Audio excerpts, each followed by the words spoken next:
Chapitre 25. La femme courbée de Corosaïne. Jésus est dans la synagogue de Corosaïne qui se remplit de gens. Les notables de l'endroit doivent avoir insisté pour que Jésus y enseigne ce jour de sabbat. Je le comprends d'après leur raisonnement et les réponses de Jésus. Nous ne sommes pas plus arrogants que les Juifs ou que ceux de la Décapole, disent-ils. Et pourtant tu y vas et y retournes maintes fois. Ici aussi, c'est la même chose. Ici, par les paroles et les œuvres, par le silence et l'action, je vous ai donné l'enseignement. Mais si nous sommes plus durs que les autres, raison de plus pour insister. C'est bien, c'est bien. Certainement que cela va bien. Nous t'accordons l'usage de la synagogue pour que tu y donnes l'enseignement, justement parce que nous jugeons qu'il est bien de faire ainsi. Accepte donc l'invitation et parle. Jésus ouvre les bras, signe de silence pour ceux qui sont là, et il commence son discours, et il dit, sur un ton de psalmodie, un récit lent, chantant et emphatique. Araüna répondit à David, que le roi, mon Seigneur, prenne et offre comme il lui plaît. Voici les bœufs pour l'holocauste, le char et les jougs des bœufs pour le bois.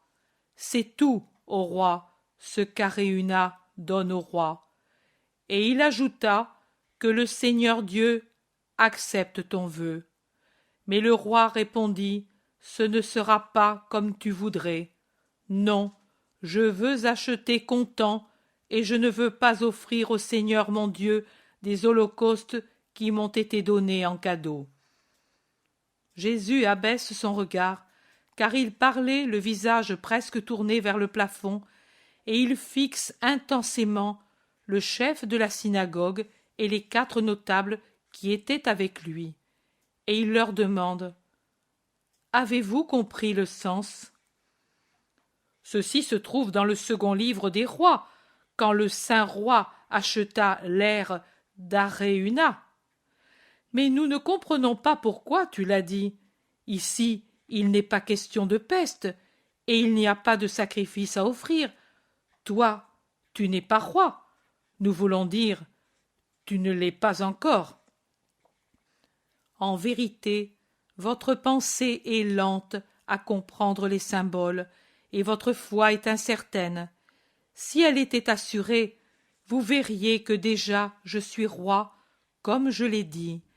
Et si vous aviez une prompte intuition, vous comprendriez qu'il y a ici une peste très grave, plus que celle qui tourmentait David.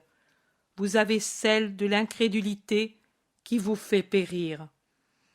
Eh bien, si nous sommes lents et incrédules, donne-nous l'intelligence et la foi, et explique-nous ce que tu as voulu dire. Je dis, je n'offre pas à Dieu des holocaustes que l'on m'impose, ceux qu'on offre pour un intérêt mesquin. Je n'accepte pas de parler seulement si on l'accorde à celui qui est venu pour parler. C'est mon droit, et j'en use.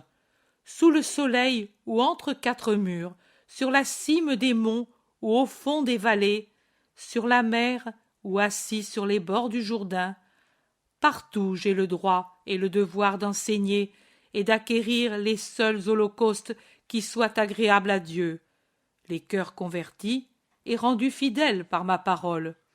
Ici, vous de Corosaïne, vous avez accordé au Verbe la parole, non par respect ou par foi, mais parce que vous avez dans le cœur une voix qui vous torture comme le ver qui ronge le bois.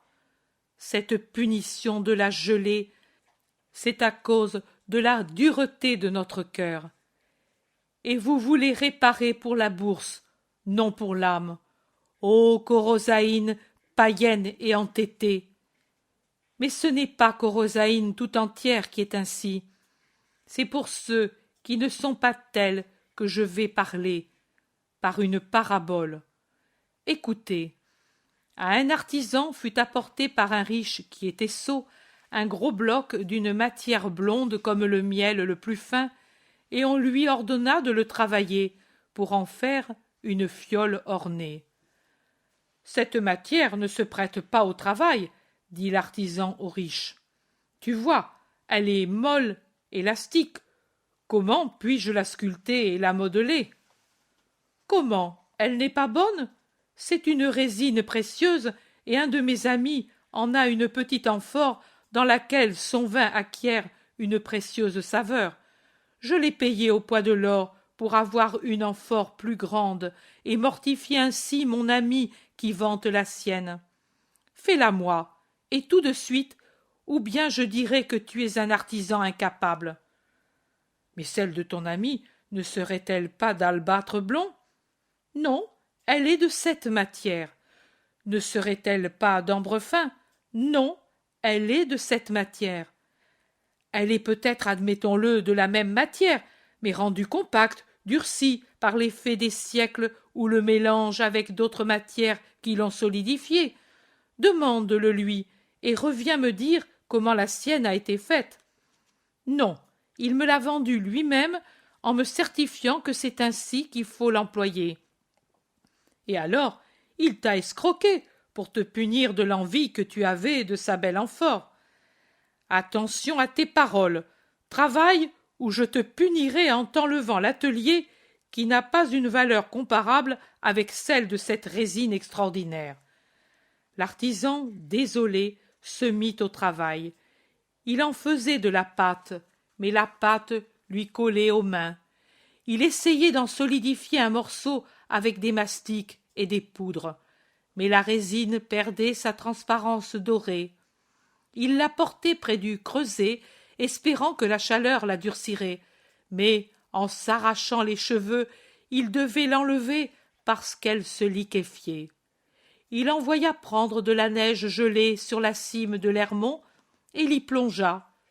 Elle se durcissait, elle était belle, mais elle ne se modelait plus. « Je vais la modeler avec le ciseau, dit-il, mais au premier coup de ciseau, la résine vola en éclats.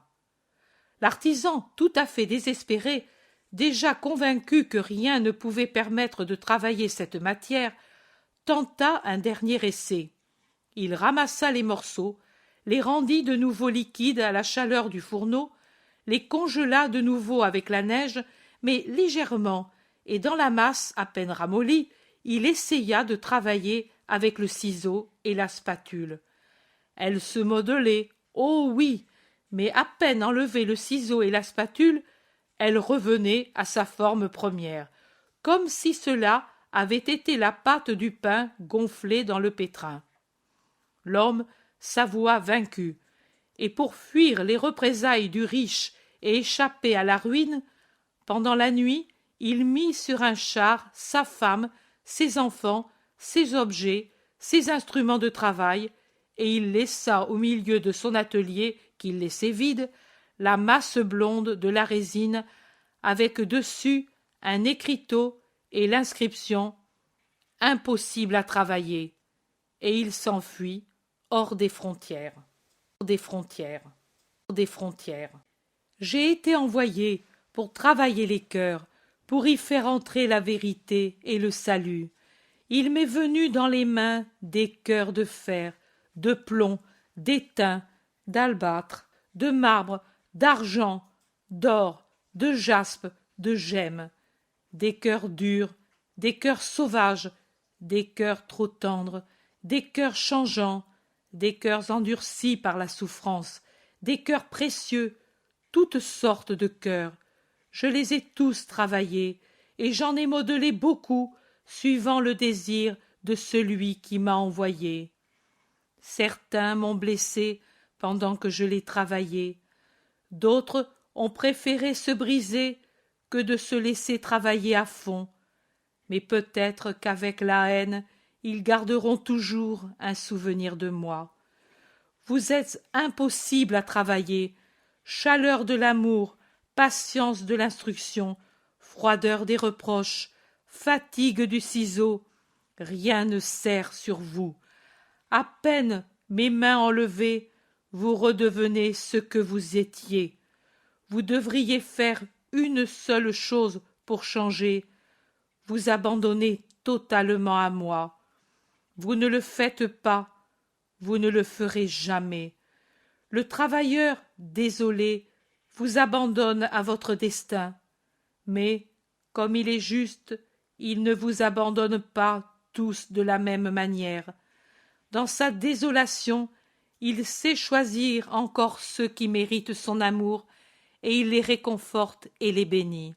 « Femme, viens ici, dit-il en montrant du doigt une femme qui se tient près du mur, courbée, au point de paraître un point d'interrogation. Les gens regardent dans la direction qu'indique Jésus, mais ne voient pas la femme qui, à cause de sa position, ne peut voir Jésus et sa main.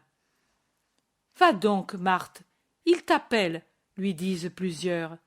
Et la malheureuse s'en va en boitant avec son bâton, à la hauteur duquel se trouve sa tête.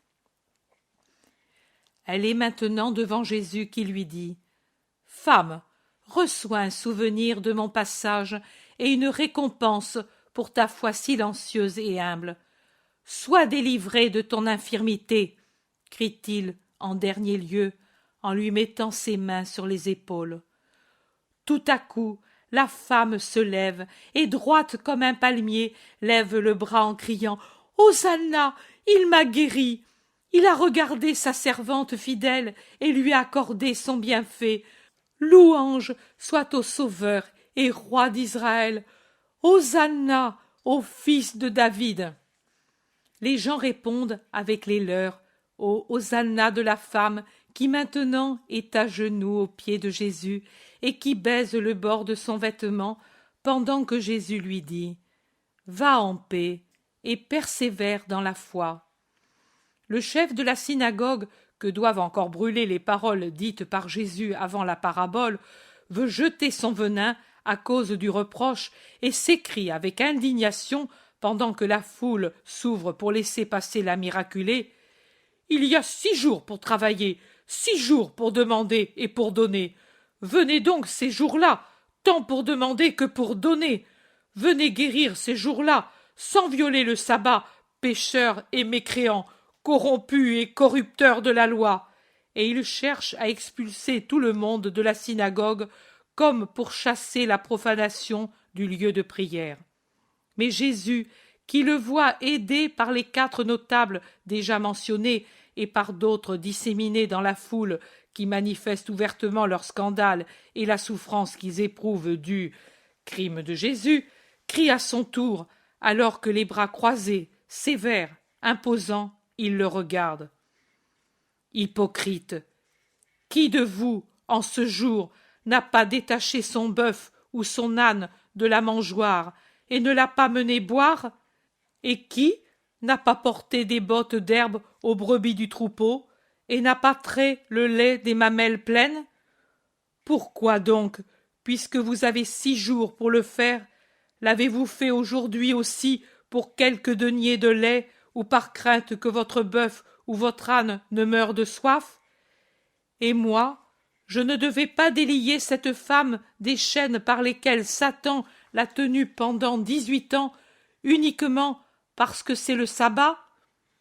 Allez, moi, j'ai pu délier celle-ci de son malheur involontaire, mais je ne pourrai jamais vous détacher des vôtres qui sont volontaires, ô ennemis de la sagesse et de la vérité. Les gens honnêtes de Corosaïne, qui sont parmi ceux nombreux qui ne le sont pas, approuvent et louent, alors que les autres, livides de rage, s'en vont, laissant en plan le chef livide de la synagogue. Jésus aussi le laisse seul et sort de la synagogue, entouré par les bons qui continuent à l'escorter jusqu'à ce qu'il ait rejoint la campagne. Alors il les bénit une dernière fois et prend la grande route avec ses cousins et aussi Pierre et Thomas.